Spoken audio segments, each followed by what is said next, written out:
Hi, it's May here. Do you remember back in high school or college when you had an exam coming up and you were too busy having fun to study all along the way? So, what did we do? I know I did this. We crammed. You cram for an exam. And now that we're all grown up and we have these very busy careers and busy lives, I think a lot of us do the same thing. Do you? I mean, I know I do. I feel like I get so busy at work that I don't have time to go to the gym, to read that book, to take my dog for a walk in the park, spend extra time with my kids, learn how to knit, whatever it might be. And I might really want to do some of those things. In fact, most of those things, but I keep putting it off.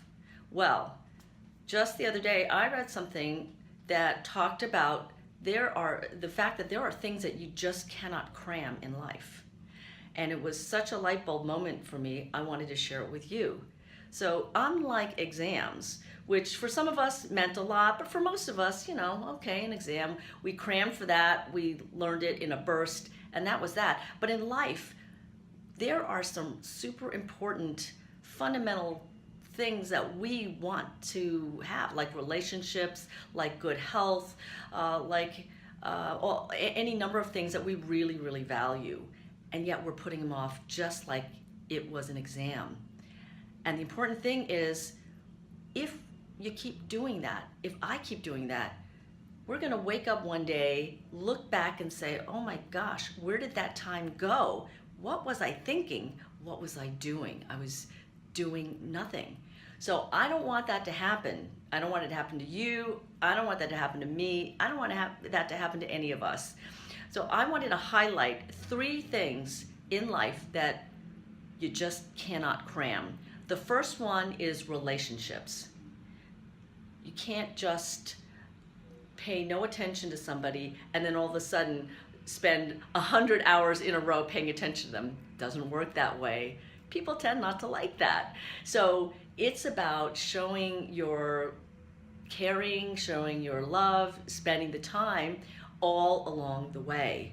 And this might apply to your children, it might apply to your partner, it might apply to your clients, right? I remember when I had clients, they would not look kindly on my not calling them for a year, and then all of a sudden when they were about to do a big transaction, all of a sudden they hear from me.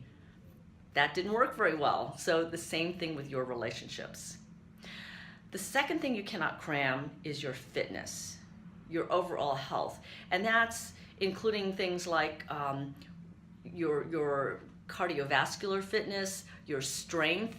In my mother's generation, women just didn't do exercise along the way. So she used to be a sprinter back in college. But then when she got out of school, people just didn't go to the gym. You didn't do yoga back then, she was just in with the normal everyday life. And then at the age of 79, she started working out because she started to realize her core wasn't strong enough to keep her from falling. And yes, she gained muscle mass, she improved, but imagine if she had been fitting that in on a weekly basis, maybe even a daily basis, all those decades. Wow, right? And sleep, that's part of fitness. You can't cram sleep, you can't stay up all night for 5 nights in a row and then sleep for 5 days. It doesn't work that way. The third thing you can't cram is experiences. So this one is about thinking about the kinds of work experiences you need to have in order to become that. Let's say you want to become a general manager one day. Well, maybe you need to have had experience in all of the different functions.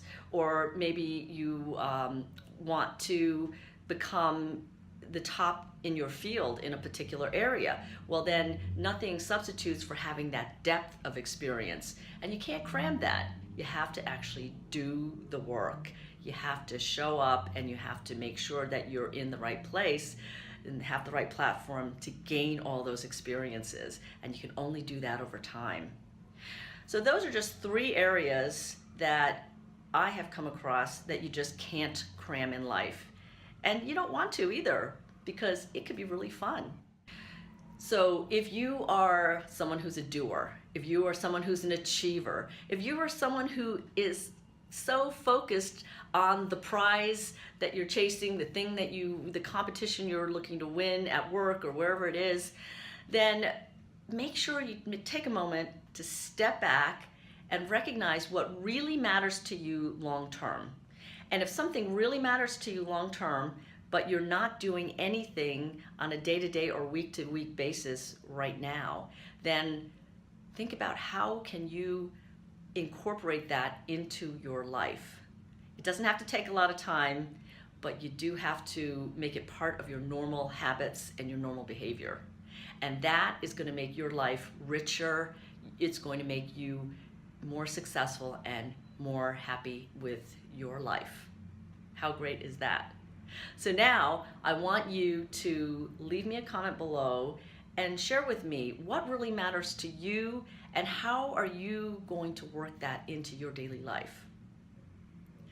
Thanks so much for watching, and if you're viewing this from anywhere other than my blog, head on over to maybusch.com/blog, and I look forward to welcoming you there.